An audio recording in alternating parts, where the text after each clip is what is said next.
Can Iran really ever be stopped from having a nuclear weapon? President Trump says the deal the U.S. signed with Iran this week means the nuclear issue is resolved. But what does it actually mean to regulate a sovereign country's nuclear program? And how do you even go about checking that everyone's actually playing by the rules they've signed up to? Coming up, we'll speak with a former UN weapons inspector about what's actually possible. From the BBC, I'm Asma Khalid in Washington, D.C., and welcome to The Global Story, our show about where the world and America meet.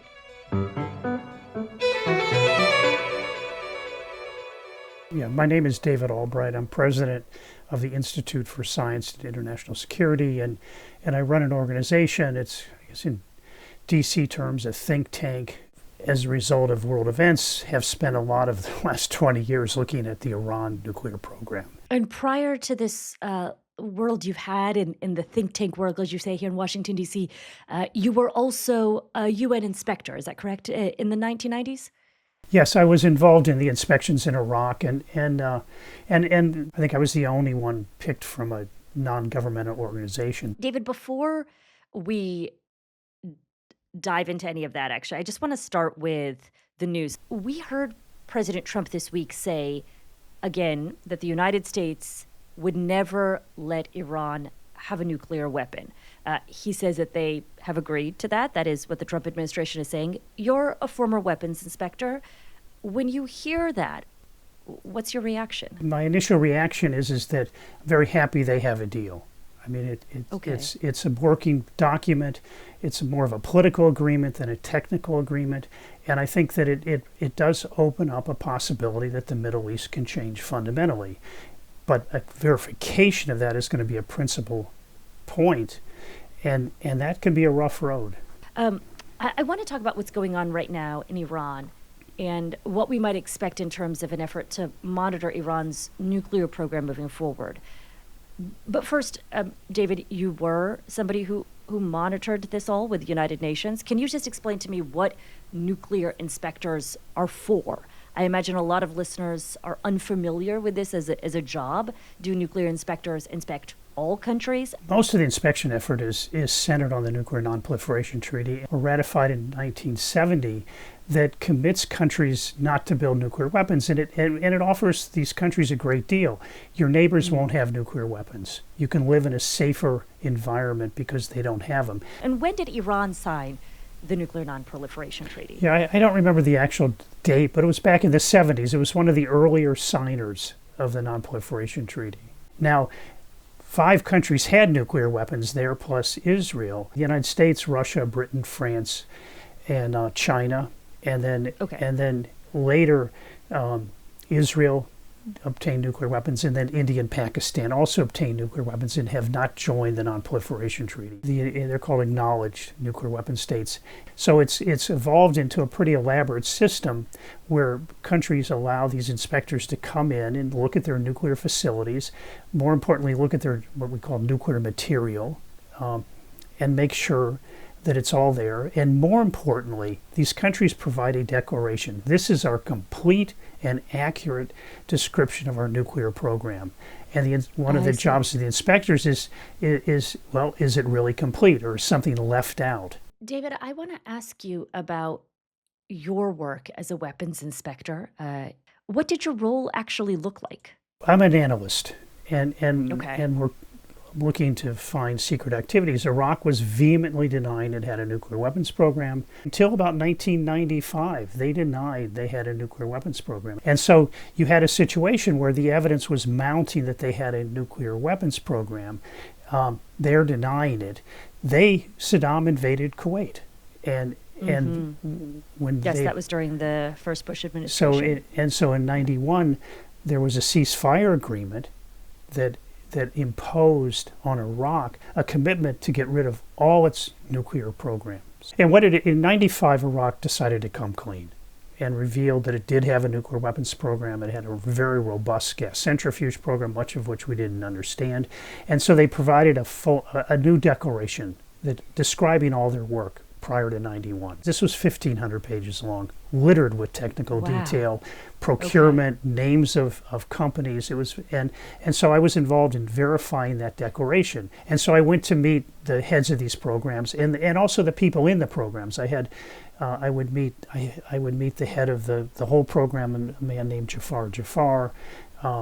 And I went with Maurizio Zifferero, the head of the inspection effort, and then met with the head of the centrifuge program and his leading technical deputies. You'd meet face to face. Yeah, where? For hours, all day, for many days. In a hotel room, or are you they had a center. They had a center where we would meet, and sort of a place where they set up to meet the UN. And so different groups would come in, and then we would ask them questions, and so the idea was to draw out more information, get more documents, and to settle inconsistencies. There's also inspections. For example, I did go out to the secret centrifuge site in Baghdad and looked at things and saw how they hid things. It became a kind of a joke among inspectors. You could tell where something secret was because they would pile up like 15, 20 desks and chairs in a big pile over whatever they were trying to hide. And part of the job as an inspector is take the declaration, read it, and then start probing, looking for inconsistencies. Do they answer with something that's contradictory? Is it, complementary? What's their body language like? So, for example, when the head of the inspection effort, Zifferero, had information that the Iraqis were lying about a procurement for the centrifuge program, and so he was interviewing the head of the centrifuge program, and he kept lying for a half hour, 45 minutes. He was sweating, he was nervous. I mean, one of the things that also, and it was irritating, is he had 5 of his technical deputies lined up behind him, sitting in chairs, and some of them were rolling their eyes, shaking their heads. Really? And then he said, "Oh, okay, you're right. I was not telling the truth." And so, but that was a kind of an anomaly in this, that mostly the Iraqis were opening up. So at a certain point, David, you went back to the U.S. government and informed the government that Iraq did not have weapons of mass destruction, correct? Yes. No, and their declaration, I remember telling Jafar, I mean, he was the head of the whole program, and at the end of sort of a multi-day sets of interviews, I told him I was very encouraged that from their point of view, if they fully revealed things, then sanctions would come off. And how did you, David, come to that conclusion? I mean, that's a rather profound thing. I mean, you're proving a negative. That's right. Yeah, and that's right. You work at it to build confidence in the absence of undeclared nuclear activities or materials. So it's a complicated process, and that's why it can take long periods of time, particularly if the country's not cooperating. David, we've been speaking to you about Iraq and your experiences working on that particular country, but let's switch to Iran. Over the last couple of decades, what would you say has been the biggest challenge for inspectors in dealing with Iran? It's the lack of cooperation. I mean, inspectors will say we need to speak to this person or that person. We need to go to a military site, and Iran would say no, and or they would. There were cases, particularly in let's say around 2004, where we had seen in Iran that a facility was being torn down. A large facility in Tehran was being torn down, and the inspectors knew about it. We wrote a study. They took our study at the IA and went to Iran and said, "Look, we'd like to go in here. Here's this satellite imagery study by the institute my institute," and in this case, Iran said, "Okay, come in." But they'd already taken down the buildings. They'd scraped off multi-centimeters of dirt, and so nothing was there anymore. And the IA said, "Well, can we see the rubble?" Because they wanted to do environmental sampling, look for enriched uranium. Iran said no. My understanding is that Iran does not entirely trust these IAEA inspections. We saw the Iranian government say in 2025 that they view the IAEA as acting politically and that they want to protect their territorial integrity and safety of their scientists. Then they shouldn't have signed the Non-Proliferation Treaty, because under the Non-Proliferation Treaty, the IAEA actually has the right to go anywhere in the country to pursue its mandate. There's modalities, there's rules. But if Iran refuses, and in some cases the IAEA pursued it, they can take it all the way up to, they can push it up to the Security Council for action. David, over, say, the last 2 decades, how often would you say inspections took place in Iran? Oh, they take place all the time because, again, inspectors also On an ongoing basis. yeah, because you're they saying? look at the declared Multiple material. times a year. Yeah, Iran declares a lot of its nuclear program. What I'm talking about is the part they The don't civilian declare. nuclear program. Yeah, and yes, so is which they've always said it's for civilian yeah, purposes. but then they don't let you go to certain places. So, but the declared program is inspected all the time. Now, there's rules. There's a comprehensive safeguard agreement negotiated between Iran and the IAEA that sets up the kind of the modalities, the procedures of the inspection process, and then this joint comprehensive plan of action added things to that to give the inspectors more access to declared programs. Iran reported more. They started to allow, for example, camera surveillance of certain manufacturing processes related to gas centrifuge production, and so they're very active in that, and it's all seen as very good. And so that's not where the problem lies, unfortunately, and that the conflicts come out over: is the declaration complete? Is there a secret nuclear activities that haven't been declared? David, I want to understand what your assessment is of visibility into Iran's program before and after the JCPOA. Just to clarify for listeners, that is the shorthand name for the nuclear deal that was agreed upon during the Obama administration. And I'm going to start by saying that the assessments I have read show that a number of official reports and statements from the UN, from the European Union, from the IAEA indicate that, in their view, Iran fulfilled its JCPOA requirements up until July of 2019. Beginning in July of 2019, it seems that the IAEA verified that some of Iran's nuclear activities were exceeding those limits that were specified in the JCPOA. Can you describe to me this sort of before and after moment? And to be clear, 2019 is a year after the Trump administration pulled the United States out of that Iran nuclear deal. So what did that mean? Did inspections stop? Was there limited visibility into what Iran was doing? President Trump, under the first administration, there was a group, and I was part of it, that was creating a fix for the nuclear deal. So the idea was, okay, we will stay in the deal for the first 10 years.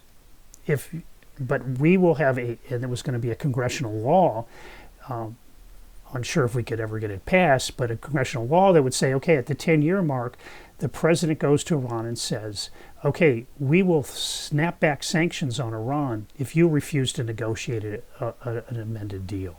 And so the idea was to empower the president to negotiate.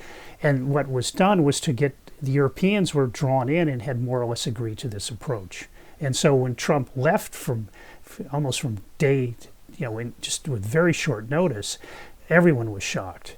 And I remember going to briefings after that.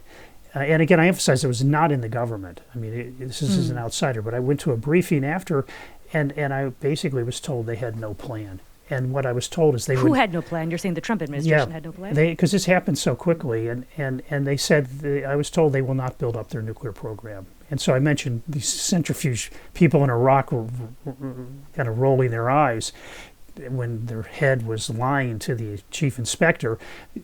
Many of us in the room rolled our eyes that somehow Iran was not going to build up its nuclear program again. David, at some point, did Iran stop inspections altogether from the IAEA? When the war started in June 2025. And just to be clear, when you say June of 2025, you're referring to the 12-day war last year when the U.S. bombed nuclear facilities in Iran. That's right. And so at the end of the war in June, the IA did want to go back in, and Iran refused to let him go back in. So for the last year, essentially, there have been very few inspections, you're saying. That's right. We're having this conversation on Thursday, June 18th, and from what we have seen thus far, it appears that only one paragraph in this memorandum of understanding explicitly deals directly with the nuclear issue. My understanding is it says, the Islamic Republic of Iran reaffirms that it shall not procure or develop nuclear weapons. I want to know how you interpret what has actually been agreed upon. And I realize what we know largely comes from briefings from administration officials. As of this recording, we have not seen the text of the document. Well, again, as someone who has to interested in verifying and ensuring that there aren't loopholes, the language is too vague. I mean, the U.S. side, it should at least be banning production, testing. There's standard language that's put in, and it's not academic. I mean, if you're going to inspect, you have to clearly state what has to be declared and what is prohibited and what is not. And so you want precise language. And so I would combine the two statements from Iran and the United States and make sure it includes a ban on production. I would add manufacturing and testing. It's not and procuring. Normally, the way you'd say it is otherwise acquire a nuclear weapon, and try to just be as broad as possible. And then there's and I'll give you an example. If you say procure and develop, Trump has said he's worried about Iran buying a nuclear weapon. He's probably thinking of North Korea, and then developing is different than producing. I mean, you develop a nuclear weapon. That's a set of steps. We think Iran has mostly finished that, and then you go to produce a nuclear weapon, which is manufacturing the device itself. And so you ban development, you don't ban production, then they can say, well, you told us we can't develop it now, but we know how to develop it. We now want to produce it. And when it's an adversarial relationship between inspectors and the inspected, these kind of things actually matter. And so you really want a deal that's clear. Yes, There's another paragraph that deals with this. It's very important, the freeze. Iran has frozen its program. And there's two parts to this: verifying the freeze, and then verifying whatever is agreed to be done with the nuclear material. I was going to ask you, is a freeze referring, David, the deal, our understanding is that the deal also refers to down blending on site under the supervision of the IAEA. What does that mean, down blending? Well, the fate of the enriched uranium is very central to this. And what you would do in down blending is you would mix it with uranium that's much less enriched. So it's like diluting it, so essentially. You turn both into gas, mix them together, and then the result will be at a much lower enrichment than what you started with. And so what's unclear is, what do you down blend to? Are we down blending to 20% with the 60%, or down to natural uranium at 0.7%? So I mean, none of these details are clear. And that's going to be the kind of at the core of the negotiations is, okay, if it is going to be downblended, to what? Iran may say, no, it's to 5%. We want to maintain a stock of 5% enriched uranium. The U.S. may say, no, we can't live with that. We've also heard President Trump repeatedly refer to something that he describes as, quote, nuclear dust. I've heard him say this again and again. What exactly is nuclear dust, and why does this administration, and the president in particular, feel that this is so important? Yeah, and yesterday in his press conference, he used nuclear dust when he was referring to what had happened to the Fordow plant, which the U.S. military had pretty thoroughly destroyed using these bunker busters. And they went down ventilation shafts, so there was much higher assurance they would reach the enrichment plant that's deeply buried. And so those things go off in that enrichment plant in this closed space. The enriched uranium, which was there, it's in canisters, but very likely the canisters burst under the explosive forces, and then it's in a chemical form of uranium hexafluoride, and fluorine is very reactive. Water touches it, and you're going to have a violent reaction, and that's going to create a nuclear dust. It's a dangerous dust. It's very dangerous. Dangerous to inhale. It'll burn your lungs. Skin. If you're in there when it happens, if you inhale it, it'll just burn your lungs, because one of the chemical byproducts is an acid, and that very reactive acid. And so you don't want to be around it without wearing hazmat suits. I've actually, in my younger days, mishandled a gas centrifuge rotor that had uranium hexafluoride dust on the inner surface, and I touched it, and I had to go immediately run my hand under water for several minutes to make sure it didn't burn. And it's just a minute amount that was on the inside of the centrifuge rotor. So I think it confuses the situation, and I wish he wouldn't use these terms, and that it also fundamentally, we don't know the form, the state of the enriched uranium. Did the containers hold up? Did they burst and turn into what he calls nuclear dust? Or are the containers very easy to retrieve? So that's one of the issues that needs to be settled. I want to understand, David, what the next steps here might look like. The other month, April 29th, here on our show on The Global Story, we ran an interview that I did with Wendy Sherman, who was, of course, the lead negotiator for the United States on the JCPOA, that Iran nuclear deal under President Obama. And she told us about how long and excruciating it was to make that deal. It took some 18 months of talks. This ceasefire is only for 60 days. I have a lot of questions about how it's possible to, hash out a nuclear deal so quickly. If you were part of the negotiations team, what model would you want the Iranians to agree to? Well, I think it's what Wendy was dealing with and what's being dealt with now is very different. How so? Yeah, well, one is Iran had this large centrifuge program, reactors that were under negotiations, lots of enriched uranium, and the negotiation was about what could stay and what would be reduced in operation or dismantled, stored. Here, what you have is a destroyed enrichment program, and the question is Iran going to rebuild it, and is it going to get rid of its enriched uranium? And so, what you're negotiating is much simpler. I mean, you may not get an outcome that favors the United States, but still, from a negotiation, you think it can be done in 60 days? I think yes, it can be. But if Iran cooperates and they can find a compromise. The United States is confronted with two things now. They have to verify the freeze, which means they're going to look very carefully that tunnel entrances aren't opened, that activities don't happen that reflect an enrichment program in any way, or enriching uranium, and then the negotiations will be on these critical issues of the stocks and how long would an enrichment halt last? Is it 2 years, 10 years, 20 years, forever? So I think the freeze part is actually very important to consider, because that'll be where the United States is going to want to get the IAEA back in and want to know that Iran isn't digging out these tunnels, for example. So what would you like to see? What would your advice be? Well, I think Iran should give up enrichment. I don't see any purpose for it at all. It's not economic. It's tied to their nuclear weapons effort at the hip, and they can just give it up and buy enriched uranium like most countries do. In fact, what they do too. And then the other part is that they provide assurance they don't have a nuclear weapons program, and that to me is the more important part. I mean, if we had assurance Iran does not have a nuclear weapons program, and there's confidence in that, then if they enrich is much less stressful.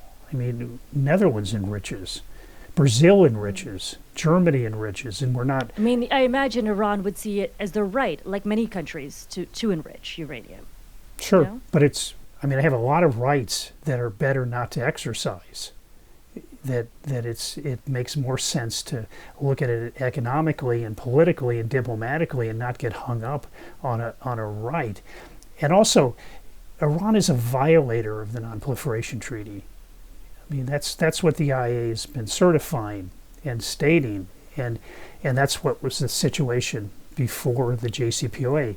The current UN Security Council resolution says Iran cannot enrich uranium. The long term we can talk about, but right now you don't have this right to enrich. So Iran tries to confuse things with these kinds of statements, and I think one is they're not right legally, but more importantly, their enrichment program is just a huge burden on their country's future, and it has been a burden, and so it has no economic justification.